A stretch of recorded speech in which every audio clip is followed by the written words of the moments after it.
It's the step you go after you stop using bits of your own name. There you go. Yeah, no, he's going to be Father Zachary. Fun name. Zachary Taylor Thomas. Yeah. Hey. And Zachary will, although spelled with kind of like a French thing, an R-I-E at the end there. Zachary. So, Zachary. Not at all remotely French sounding, but okay. Definitely not. Zachary. Yeah, no. So he will accept the child and say that he'll do his best to keep him safe, for as long as he can. But he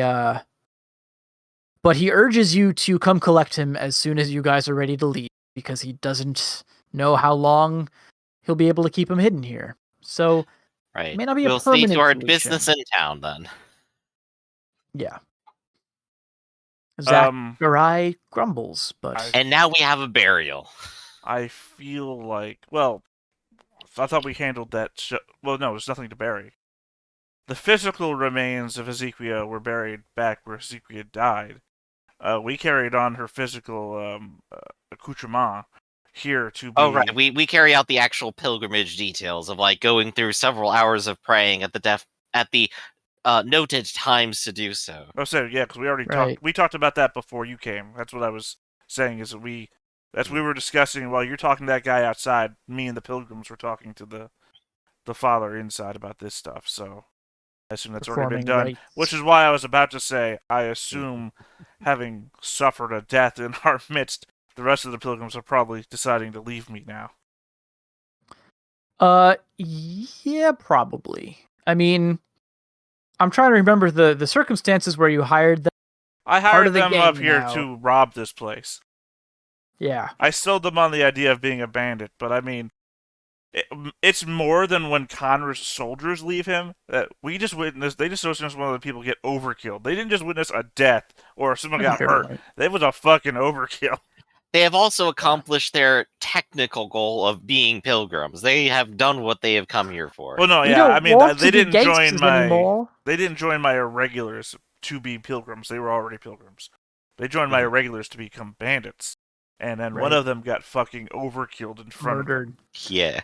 Yeah, that's a fair point. So they're checking out of the life. As much as I love them, as my crew, and Big Adam is my boy. I don't bequeath them any ill will for wanting Big Adam. to choose now to separate. Here's all you do. Big Adam has continual existential crisis. He changes career every week, so he'll come back in your next crew, but it's something else. I don't like it. Or you just name, anytime you get a crew together, you just name one of them Big Adam. You're just like, and my name Big is Adam, Steve. You will be the best of all. Which one of us is he talking to? I don't exactly. know. None of us are Adam, right? Your name Adam? No. Who is he? I don't even think he's looking at us. Oh, I love that. So that's still the first part of business, but now the second part is, how the hell are we going to rescue Colette? It's a good question. I mean, I will remind you fire would be Harmon's answer. That's an approach. You know that they're keeping her in one of the bed chambers. If you guys wanted to do a whole second story work type thing. Well, we know the Baron throws parties. And you guys are of noble blood. Yes, so. I am a noble, of which the Doloro do not have a problem with at the moment that we're aware of. You know, I'll also say, because his son is to return on this night, there will be a party this night in his son's honor. So you could probably finagle yourself an invite to that if you inquired at the castle. I mean, that's just my play. I'm throwing it out there as an idea. I'm not saying. Yeah, that's what I'm doing. So Colette is a hostage with hospitality?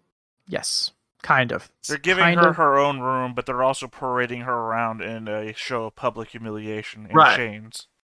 Right, but they're not actually in. She's not in the prison. She's not in the dungeon. No. Yeah, she's apparently unharmed physically, but emotionally you want the being tortured. Yeah, to be. Well, I mean, we would have to figure out how often they check in on her. I'm guessing at least 3 times a day, possibly more. because breakfast, lunch, and dinner. No Yep. blankets as tall as the castle, of course. Right. Yeah, but how long do we string her hair? Mm-hmm. A better example would be that she's not going to be able to fit the windows. It's a castle; they're going to have slits. That's true. They have like those arrow slits. Plus, it's really cold out here, so they probably like don't want to have a lot of open windows anyway. Well, you know what a good time to reconnoiter would be? During a party in said castle. Yep. Right. We would have to somehow get in there and get them out. They're probably in the part of the castle where the other hostages are, so there's probably some security to keep all the hostages out. How many hostages do they have? Do we know? Currently, you think it's just her. I'll remind you that Colette was on like a solo pilgrimage across the land. She went with somebody. That's true. She gave her a lot of advice to collect other people. So yeah, so but she did have people with her. Right, but those people are not hostageable. If they are still here, they're in the dungeon. Yeah, those people aren't hostages. They're either in the dungeon or scattered to the winds. And we're here for Colette. Okay, so they only have one person. Like if they had multiple hostages, then you might, put them in the hostage and then put a garrison to keep people in the hostage. But no, it's just her, and she's probably a valuable prisoner, but low risk. I mean, they want her as leverage. They want to pass her off to the Duke, so she could be political leverage. In which case, he might actually be guarding her fairly well. So they're not holding her for ransom; they're holding her for leverage. That's what was told to us. He wants something out of it. A blind drunkard on the street. Yes. Mm-hmm. Well, what a drunk. Right. Well, if we can trust random drunk people. That's where I make my money. Trust me. You're not a random drunk person. You're like a sainted drunk person. A random saint. Could be any of them. A random saint. Just a random touch by the divine. There's so many of them. You could confuse me for, anyone. I mean, the light works in mysterious ways. Well, excessive worldliness is a vice, yes. Depending on, which heterodoxy you believe in. No, it's always excessive worldliness is a vice. The Orcamine here defines excessive differently than the way other people. I mean, drink, but stop before you puke. Yeah. I mean, drink so long as it is in celebration of the holy light. Right. Meanwhile, the hardcore penitents are going, you drink? Next you'll tell us you smoke. Just weed. Just tuck that away. Yes, but where do I keep the bricks? When do you whip yourself? Like, that's the question.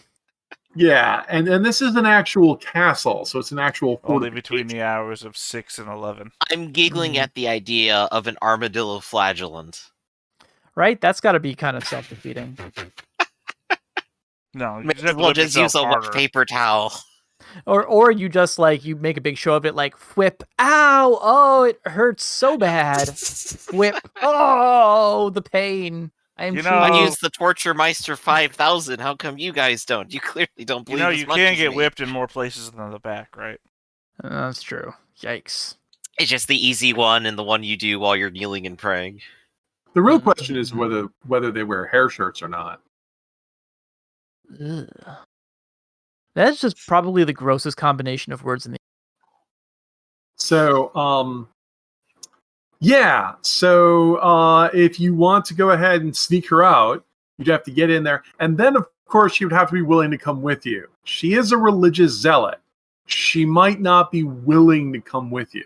Well, our matters aren't based on religion, though. I don't know where her religious zealotry comes into play here.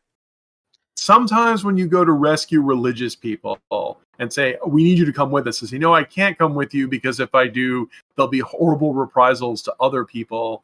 Plus also the divine will provide. Hey, you're assuming that the people she came with are in the dungeon and she won't leave without them. No, I'm assuming religious people are crazy and say bizarre things that are not in their best interests. She was on a trek out here to save or find Harmon. I don't think her business is going to be Unless the Baron has done something weird. Well, there's the other problem that if we tell her that Harmon is gone again, she might get despondent and not come with us. So let's don't do that then. We'll try. How good's your deceit? It has nothing to do with deceit. She just has to either A, not ask, or B, I just don't bring it up. Like, is it not ask? She came all the way here. Gar wouldn't know. Yeah, Gar wouldn't know. Andrus wouldn't know either way. To so rob. That's not a problem. I'm here to rob the place. And technically, the situation hasn't changed at all. Before she thought, hey, Harmon might still be alive. You think he's dead, but I think he might still be alive. Well, I think now you're alive. He came back, but then the same thing happened. Now you guys think he's probably dead, but he might still be alive. No, I think he's alive. I think he's got something worse than death.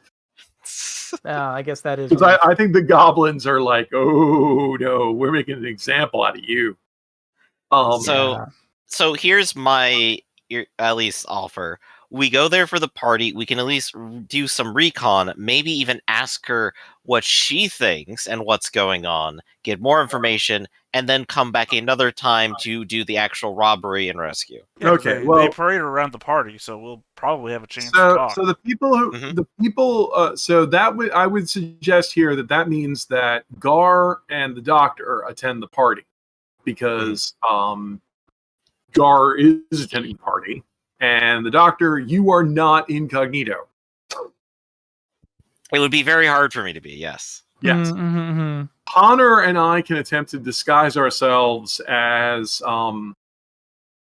servants, which is a great way to get in. I have low profile, the essential gift of pretending to be a servant. Yeah, I mean, I have Winter with me, who's my manservant, and you could just be servants to Winter, right? Well, one thing is we need to blend in with the staff, which can be very difficult because the staff know each other. They might say, "Who are you? Are you some random person who snuck in on the street to steal the silverware?" Here's a question. What happens if I go, say I'm a noble, right? And I go with my crew. Like, I come with my own serving party. The people that serve me. What happens to those people when I go to another noble's place? Good question. I feel like there's probably like a limit to how many personal servants you are allowed to bring to a party, just because of like seating arrangements and stuff. Well, I'd imagine it depends on your. They're not guests. Right. I'm saying they do take up space. What I'm trying to get at is, do they not then join the other, the rest of the people serving? That's the point. That's the question, right? Because the answer is no. No, because they wouldn't know how to help out. They'd just be in the way, and they wouldn't know how to help out. They would just be in the way, and they would steal the silverware. Oh, yeah, I'm sure. So yeah. No. But I think you would have like someone you could bring, like your man. I imagine if you have someone who's like a bodyguard or like a personal attendant, I feel like you probably could bring them to what they would do is they would make them wait with the other servants. You ever heard upstairs, downstairs? Yeah. I don't watch that show. There would be a specific place for the servants to hang out, often outside, where the servants would gossip with each other, trade cigarettes, gamble, gossip with each other. You would show up with a bunch of attendants to show off how awesome you are. But like, there's your entourage, who are your hangers-on, who would be other nobles or those things. And then there'd be your servants, and they would just shuffle your servants, make them go stand outside in the cold, and wait for you for 2 or 3 hours. They wouldn't complain. They're your servants. Yeah. I'm trying to think of the best inn. No, that's the inn. You would get into the party. No, not for me. But yeah, what I was going to suggest is, so if we're going to grab somebody and run off with them, we should have the escape route already planned, because we will need to leave quickly. So I was going to suggest that our entourage, being generally of slightly lesser ability than us, the heroes, should secure an escape route. Like, get the vehicle that we're going to flee in, make sure we have a clear route, distract people from blocking it, that sort of thing. I think the problem that I'm having is that we're talking like 2 different timetables. I was suggesting we go to the party, we reconnoiter, we come back, we discuss what we've seen, not we do everything in one night. We could spread it out over multiple nights. The problem is that We would have to come back. Then you're suggesting we come back when there's not the distraction party. Well, no. The story that we heard is that he has had many parties that he wheels her out for and shows her around to. So the dude likes to party. He's not. Okay. He's not mild-mannered. If we can stay here for 2 weeks, then that's fine.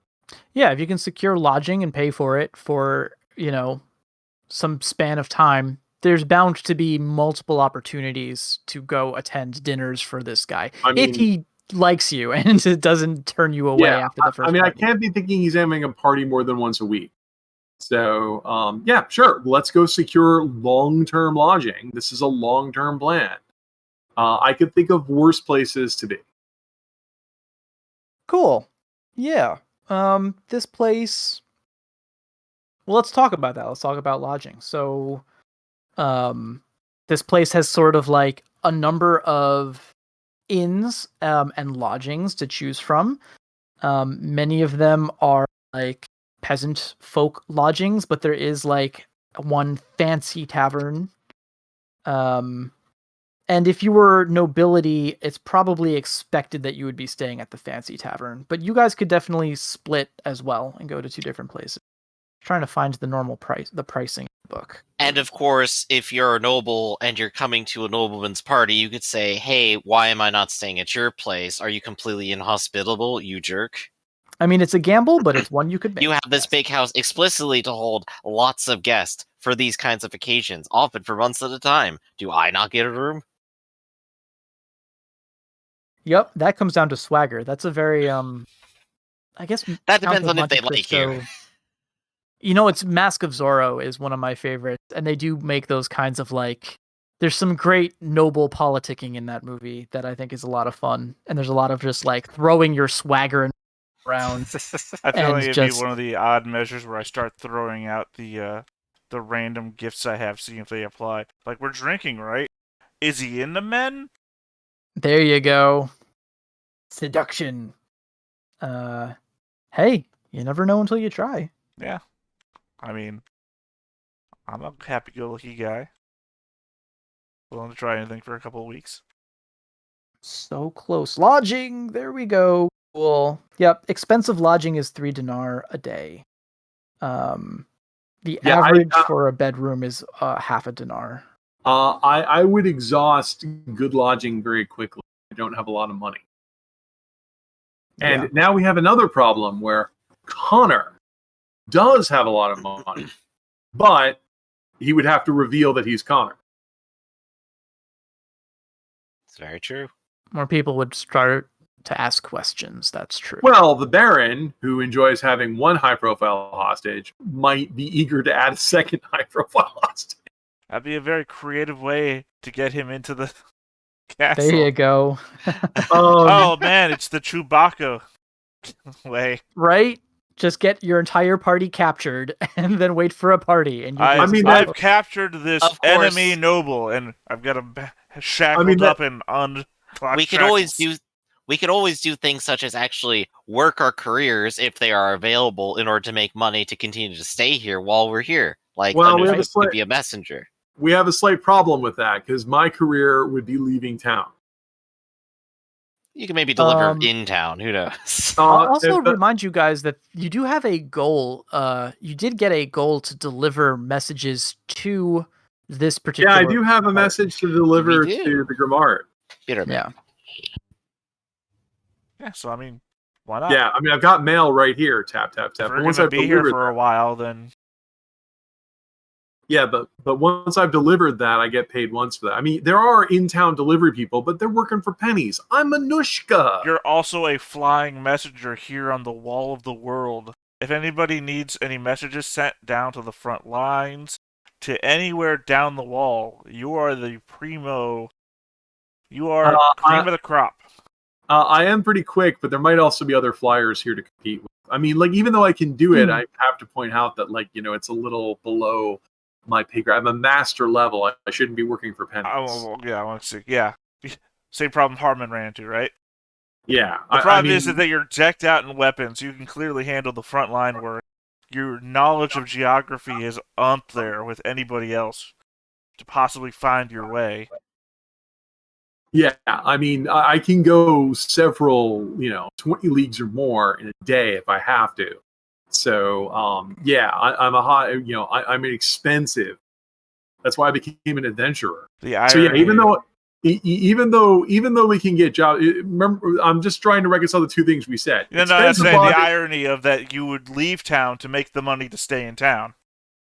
Right. Hey, you wouldn't be going far. Yeah. The other thing too is that to get to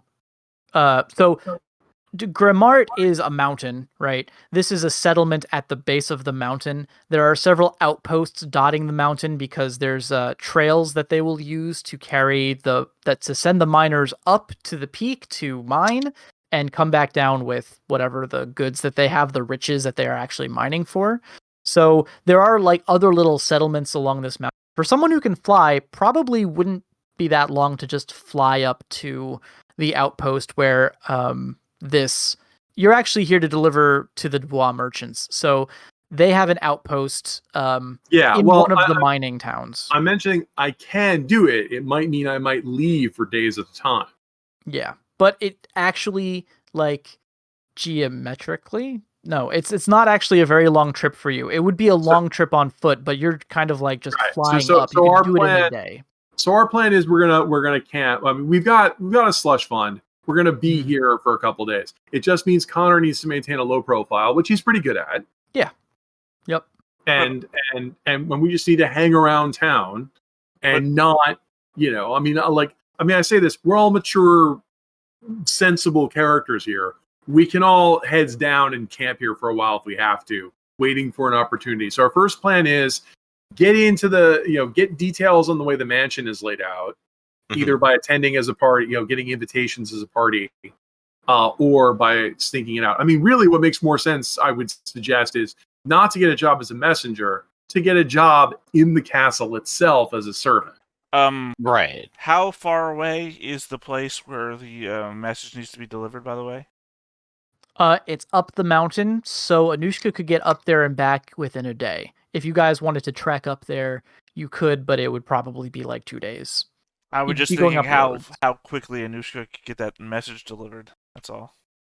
Yeah, but that would mean that she wouldn't be here for the party, right? Yeah. For this part, yeah. I'm sorry. Did you say within a day or within the day? Within a day. Okay. Yeah. Flying up there, finding the place. So it would have to be after the party. Yeah. At this point, it's probably I'm assuming that Rafferty wants Anushka to have a good role in the at least recon part, so we'd have to do the message delivery after the party. I will say this because we're coming up on the end of the session, and because Anushka has all of these gifts and dice for doing this exact thing and doing it very quickly, if you wanted to make a delivery roll for it, I would say you could get up there and get back in time for the party. And then if you fail, it just means it takes longer. You get up there, but you would miss the party before you got back to town. If you wanted to do it that way, just so that you guys have a completed goal for the session. Yeah, I mean, I'm happy to drop the message off. I can't think of it unless anything happens. Okay, it's not something for nothing. You would be risking missing the party and also not completing your goal if you can't beat the... If you can't get enough successes. We're already in Grimard. I can deliver the message. We're here. We're at the base of the mountain. Apparently, you need to fly up the mountain. Yeah. That's like, what, a day? That's what I mean. Yeah. Well, he's giving you if it's a day, which is what he said, you'll miss the party. But he's giving you a chance to roll well and be able to get it there and back. All right. Before Do you want me to do the roll? Exactly. Yes, please. All right. I guess body endurance, weather sense. Oh, then with my weather sense in, I have even more dice. Jesus. Okay. Well, you already have 4 successes. Yeah, so yes. I mean, I'm good at this. So, whoosh. It's just up the mountain, right? Whoosh. It's just up the mountain. You find a Dubois. What would be funny? What would be a funny race for an out-of-place Dubois merchant? Shark. Mouse, maybe a monkey. Something that probably shouldn't be up on top of a mountain. Ooh, you know what? An It should be a otter. bird. Yeah, seal or an otter. Let's do otter. So, and you get up there to the Grimart, the entrance to the main Grimart mine is a mining town essentially. And you do see that there is a guy with a cart with the Dubois logo hanging out front, and he's wrapped in many layers of clothing, and he's shivering. And when you find him and you deliver the messages, he's like, "Oh, by the stars, I thought I had been forgotten out here. Oh, this is well met. Oh, Hopefully this." You think you're cold? It's the Middle Ages, so every fabric here, nothing is waterproof. So how am I supposed to fly while wearing a freaking cloth armor? The answer is I don't. But anyway, I wouldn't complain because I'm Anushka. And Anushka doesn't complain. Rafferty complain. There you go. So, hello and well met. Yes, I have the messages here. My instructions were to deliver them to, I guess, somebody who knew the passcode or whatever. Oh, sure, yeah. And he remembers it. And also he's just decked. He's surrounded by Dubois holding carts and sigils and signs and things. Yep. So he's super excited because he assumes that this is going to be his call back to the home office due to war times and everything. But really it's just a request for him to turn in his sales logs and sales reports essentially, and says that they'll be sending out more people to his location at the earliest convenience. But in the meantime, just try to make, get out as much of the back stock as possible. This crushes his spirits, and it's nice that he's sitting there reading his big message. I'm just sitting here with my hand out waiting for a tip. I got bills to pay. Eventually he'll realize that that's happening, and he will hand you 6 orichalks. I love the thing. So you've come to the ass end of the world up this giant frozen mountain in hot and hospitable weather. Here's some orichalks. I'll just go, oh, thank you, sir. Grumble. May peace be with you. Yeah. You can barely understand him through his chattering teeth, but yeah. It's cold up here, but in despair. But this is enough money for a hot bath, and the best part about hanging out with pagans is they have the best scented bath. Oh yeah, I guess hot springs would be a big deal also in this setting. Or at least, I make a big deal. We have pictures of in the book. I make a big deal with the bathhouses because everybody's got those. You go hang out. The place to hang out is the bathhouse because that's a cool city unless you have a cool bath. Yeah, the bathhouses in Triskellion are specifically on the map, and they're magnificent.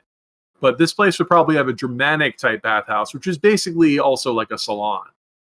I mean, come on, you're furries, right? You guys are covered in fur. Do you have any idea how much burrs and ticks and blood you guys get in your fur? I mean, I also worked at a dog salon for almost. There you go. So imagine that. And I brush my dog out daily. So here at home. Okay. Right. So imagine that. That's big business here in Ironclaw. I mean, because if you don't manage the fur, it'll get matting down near the skin, which will cause very bad problems. Which I guess will give the barber. It's the barber. It's literally the same guy. Same problem you get with a skin condition due to matting of your fur. The barber will also solve that because he's your doctor. Right. I mean, I know it was a joke on Flapjack, but often barbers were also to remove teeth and treat skin and that kind of stuff. Yeah. And if you have money, it's the place to hang out because what do you do with money in the Middle Ages? I get clean is what I do. I mean, I learned that from Andy Griffith. The place you hang out is at the barbershop. Or you throw constant parties with 12-course feasts that take an entire day to finish. Well, and speaking of those, meet you at the vomitorium. Hell yeah. So speaking of those, we're almost out, but I do want to so let me just ask you. So the plan is Anushka does make it back in time to attend this party. You guys are planning to go in incognito. Some of you as serving staff and some of you, well, in Adris's case, he is a noble, so he's not actually lying about that, but as a visiting noble. Yeah, Adris and his guest, Saint Doctor. Connor. Tell you what, I will go ahead and pop anonymous and go Saint William. There we go. Okay. And since nobody knows who William is anyway, it's not much of a gift.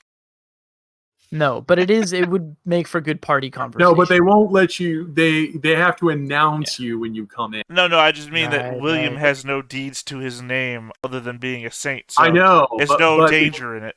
It's a side effect of the gift that when he shows up, they have to announce him. And of course, it does mean that I'm getting increasingly dangerous in my anonymity, that someone might research me and now actually know who I am. Well, it's if you acknowledge, it's if you acknowledge the name in future points. And so this is where Griff has to pull the old heist mechanic of, they can't get out. They've seen me.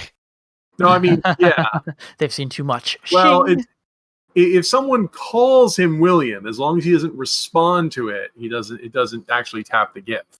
Yeah. It works on ghosts because ghosts always respond to them. Really, it's just there so that healing doesn't backfire on me. And then Dan shows up at the party. Hey, Big Willie! Well, you can also say, Willie. I've got $5 for William. $5 for William, and if he takes the $5, then I'm sorry, it was in a roll. There's $20 for William. Anybody, William? Yeah. What about 100? Do you have $100 for William? I'd maybe know William then. Oh, I'm sorry. There was 2 zeros at the end of this. That's $500 for William. Good Sir William. Okay. That's right. Last William that showed up, they arrested. I'm not falling for this shit. There you go. Right. Okay. So I'm gonna paint a little bit of a word scene so we can go off on cliffhangers. So as you guys, those of you who are entering the party, there is a large banquet hall inside the old stone castle. You can see that you are among probably about 24 other people, made up of people who seem to be noble guests of the Baron and their, plus ones essentially. Plus an unknown number of serving staff that kind of are buzzing around, refreshing people's drinks and replacing plates with new plates, overflowing with delicious meats and whatever herbivores eat. There is a large hearth in this room that is filling. It's just a plate of grass. Don't worry. Whatever herbivores eat. You mean vegetables? Vegetables. Listen, I'm not familiar with those. Could you? I'm a carnivore, okay? So I don't you do you. Not to yuck your yum, but Anyway, the place is bathed in the glow of this roaring fire. The air is smoky, and thick with conversation and raucous laughter. Most of it ushering from your host, the Baron, who is an enormously fat pig. Sitting to his left, there is a very diminutive woman to be his wife. Sitting to his right is one whom some of you would recognize. It is the Lady Colette, the Abbess of Harmony, who is sitting there daintily sipping from a goblet of wine, but you can see that her wrists and her ankles are in fact shackled. The boar is laughing at his fool, who now has taken sort of center stage. He is he seems to be a stumbling idiot who is incredibly twitchy and nervous. The Baron seems to delight at throwing things at him, making him jump with starts of fright and letting out whimpers and shrieks. And you take note that this particular fool happens to be a gray fox as well, wearing a jester's cap that jingles every time he jumps or turns his head in a jerky fashion. The Baron will get you get the Baron's attention as Adris is heralded from the door, and he says, "Ah, good! Fresh meat, haha! Of course, all in jest. Please, come and avail us of tales of your journeys, my good Sir Gar. And that's where we're gonna pick things up next time. I was about to say, I walk by, grab a hunk of meat off of something, and start regaling everybody. And it's like, wait a second, I'm an herbivore. Drop that. I'll take this nice lettuce leaf. Munch. You just use it as a prop the entire time. Yeah. You're just waving it around, pointing it at people. Such a carnivore in real life, I didn't even think about anything other than hunks of lamb or ham. Or I guess none of that is actually what's here, because I don't think they're serving ham here in the Doloro territory. No, it's all dino meat. It is interesting, though, right? It's where the medieval fantasy butts up against the realities of an anthropomorphic world. But yeah. So anyway, that's the game for today. At the end of all of our games, we round and discuss if we've completed any goals, and also talk about our characters' mottos, and also any feedback for the session during our debriefing. So first things first, I think you guys did manage to complete one goal. We delivered the message. So yes. I was going to suggest the goal we should. So we had to go through a lot of hardship to get here. Indeed. So I would suggest that the reward for that should either be survival, because holy crap, did we do that? I was thinking that too. Or local knowledge of Grimart, because we are here and we are camped to find out about the place. Mm-hmm. Right. I think of the two, I really like survival, because you guys did a lot of survivalist stuff over the last session. So I think that would be suitable for this. So yeah, survival if you want it. Did we not get the kid to safety?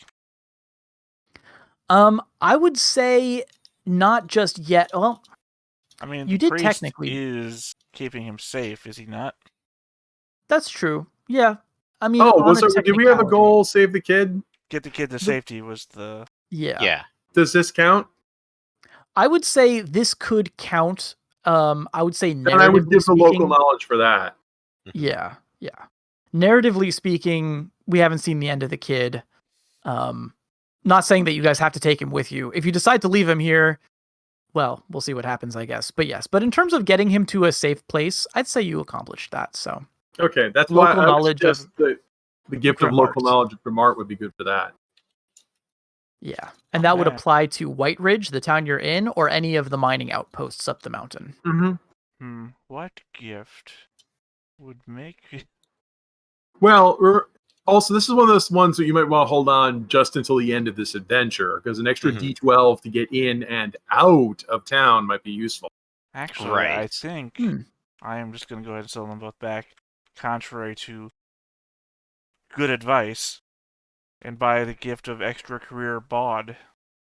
Bod? Nice. Oh, so so instead of learning about the town, you've just been out partying. Yeah. Well, what better way to get ready for a party than the pre-party party? Why not rake? Or are you already a rake? No, it's literally the next thing I have written down after bod is to also learn some rake shit. Because all I need for that is fast talk, and I'm in. I mean, if you're wondering what the difference is, the bod is the poor person who parties all the time, and the rake is the rich person who parties all the time. And we already know that I surround myself with whatever I can get. As long as they can party. So yeah, I'll sell back both of those. Okay, so in other words, I can't be buying. I have learned nothing. Well, I am such a weak-hearted fool that I surround myself with other people to keep me going. No, I believe it. I mean, like you've gotten party. Like now that you're here, you're just spending money and partying. I have learned nothing. That was local area knowledge Grimart. Yeah. I'm keeping that because I want to make sure we can get the hell out of town. Could come in handy. I still know how to drive. I haven't sold that back, by the way. Nice. I imagine that they probably have like sled dinos here. Like they probably have wagons and stuff too, but I'm sure some people get around on sleds. Well, and also if you have craft, which you do if you're a militia or a local, you have a wagon that can be both. Nice. I'm just like looking at like my insiders and local knowledges, and I'm like, I'm building up a territory. Like, it's literally just the doctor exists at the crossroads. That's you what he like is. know people, like that's your thing. You know places and people, and some of that stuff has paid off. Everybody knows him, but nobody knows his name. The doctor exists at the crossroads, except for the literal crossroads, which he can't go to. Would a For song illegal in your activity. honor, right? Would a song in your honor destroy your anonymity if there's Only if he admits it's him. Right? Okay, only if you take ownership of it. Good to know. Yeah. Whenever you take ownership of stuff, because Yeah, once as long again, as I continue to be humble, which lasts about 6 seconds around me. yeah, in Ironclaw 1, we had magic resistance to generic ability, and in this version, we think it'd be more fun if to know your name is to have power over you. Well, what if you give up your name? Now you have less power. Mm-hmm. Yeah, but it has a lot of cool like story and narrative ramifications. It has more. That's always one of our major goals, is to give you a mechanical advantage for doing something related to the story. Anonymous, pacifist, coward, that kind of stuff. Well, like, as much as I enjoyed using my luck today to get somebody, luck is just it's really abstract, so it doesn't like have a lot of feeling to it. And it's once a chapter, isn't it? Yeah. Yeah, so you really got to make sure you use it well. It was worth it to use it on that. It was not, like that. Any hit can mess up my day. So, so being able to say, no, I'd like to not die is well, good. And that also, like, it was 50-50. Like you said, it was 50-50 odds. Like that was sixes. Like, making him roll the odds. If he rolled way less, I would have destroyed him. That was definitely worth it. Oh yeah, no. Every time I was looking at a combat with Harmon, right, and I say somebody rolled a 10 and beat me, it's like, that's only 2. I don't want to roll a d12 for a 11 or 12 scenario. Right. Yeah. It's supposed to be to bail your butt out. So yeah. So I know we're pretty dark. But I hope people are enjoying the when we get into the politics kind of thing. I enjoy it when the world feels like it's real. I mean, I'm loving it, and I think a lot of the more dark parts, I feel like the really dark stuff we actually just avoid. It's just we're just saying it in jest. Well, here I am laughing. We like to consider the externalities of it, where if we take things to their literal extremes, this is pretty terrible. Living in these times is not a thing you want to do. It's a good thing we're playing a fantasy game where we can just pretend that's not how it is. Yeah, right? Yeah. I mean, that's cathartic for me, yeah. And personally, like, I don't know if you would call this like being a literalist or like a gamist or something, but like, it's one thing to say, hey, this mountain pass is dangerous, but then if you get through and no one suffered anything and nothing bad happened, then it's like, okay, there's people who would say, oh, it was dangerous, that was real dangerous. But personally, unless someone gets bit by a dinosaur or starves to death, I don't think it was actually that dangerous. We had a lot of dangers happen. We're just prepared for them. Yeah, I mean, I mentioned the paradox of that before, which is something's not deadly unless someone actually dies. Right? Yeah. And so one of the nice things about, like, and also this is something I bring up when we talk about old school D&D. You used to have entourages in D&D. You had henchmen and hirelings, and they followed you around. And losing any of them, first of all, was sad because you lost somebody. I mean, I think life is sacred. Right. But also, they were more likely to get sacrificed than you because you're sitting on 50 or 60 hit points. Whereas they're not.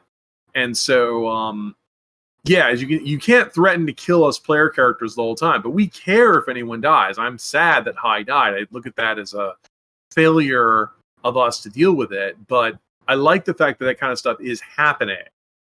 Yeah. And that's why I like having that. I think modern gaming, because it's gone to the entire party and nothing but the party, loses that level of drama. So I'm glad we're having it. I agree.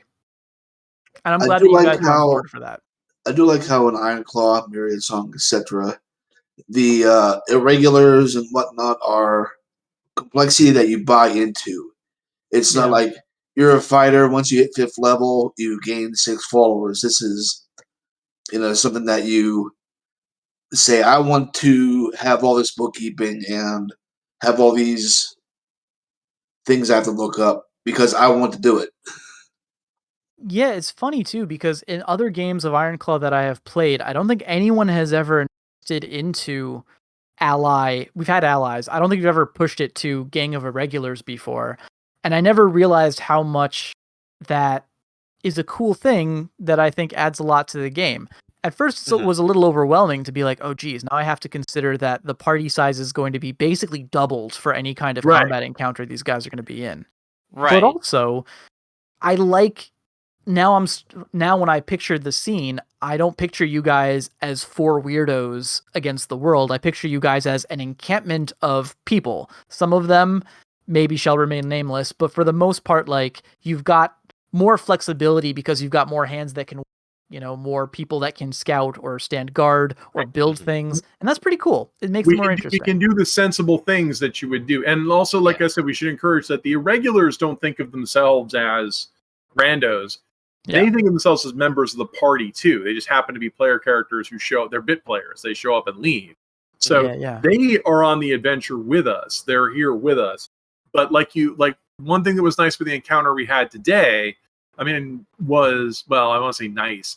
It was dramatic because I don't want our lesser folks to get killed. But then again, there's this huge stigma about escort quests and how everyone hates them and that kind of stuff. I always feel that's bad. But anyway, no, I want to be positive. I'm having fun. This was dramatic.